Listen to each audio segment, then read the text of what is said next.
Good morning mga kanukis. May nakita tayo puting ipot. Yan. Sa ating broiler. Tingnan natin.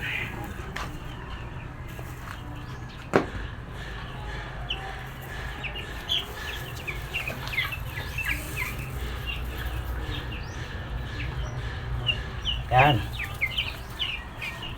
Tara. Samahan nyo ako. Gamutin natin yan. Bago tayo manggamot, linisan muna natin yung gamit ang Sunrox Decolor para lamok. Bakterya pala, siguradong tipok. Kailangan ma-sponge lang tayo, Sunrox at saka sabon. So, kailangan natin linisin yan mga kanukis dahil sa panggagamot mga kanukis, instead na makagamot tayo, so baka lalala pa yung sakit mga kanukis. Dahil nakakita tayo ng puting ipot doon sa ating broiler mga kanukis, na may kasamang brown na may pagkapula mga kanukis. So kahit ano ka man, coccidiosis ka man, puting ipot, brown ng ipot, pulang ipot, so Tipox 48 lang ang katapat mo.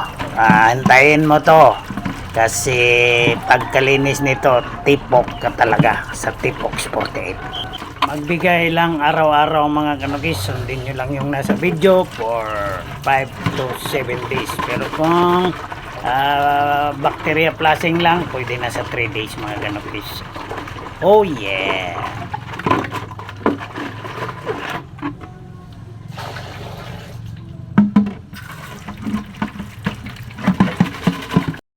So pag coccidiosis mga kanukis or microorganism doon sa ating mga alaga, so pag-ipot ng pula, pag-ipot ng puti pula, brown, so ito yung pinakamainam, yun yung tumama sa broiler natin, kaya gagamutin natin. Tipox 48, magtimpla lang tayo nito 5 grams to 1 gallon. Yan. So wag lang talagang i-eksakto 1 gallon mga kanukis para ispiso or fast track. Lagyan natin ng tubig. Kayin muna natin.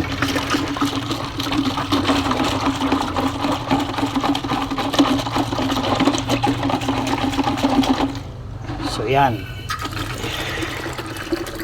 instead na 1 gallon, mga dito lang, so lampas kalahati lang. Okay na yan. Mayroon na tayong panglaban ng coccidiosis, lalong lalo na sa puting ipot. Oh yeah.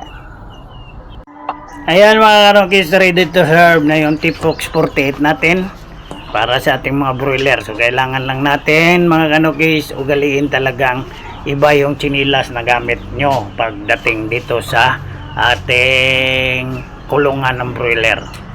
So yan mga kanukis, alisin muna natin yung dating inuman nila, papalitan natin yan.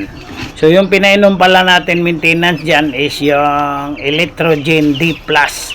So yan yung may electrolytes, dextro powder with vitamins, multivitamins. So papalitan natin ngayon ng Tipox 48 kasi may ginagamot tayong puting ipot na may kulay pula. So suspected kuha natin yan mga kanukis, suspected coccidiosis kung ano ka man.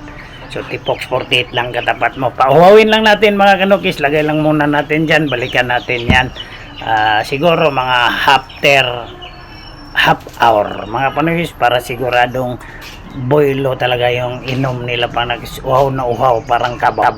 So ayan na mga kanukis, after half hour lagay na natin, ilibit lang natin para hindi mapasukan ng rice hull. So ito na, yan na siya. Mahirap yung walang taga-kamera. So serving Tipox 48 yan.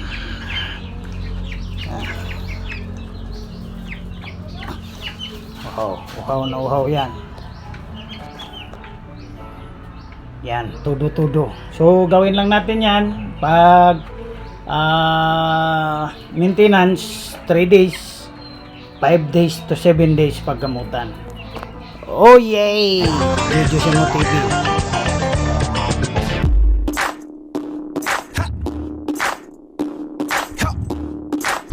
Cut the cameras.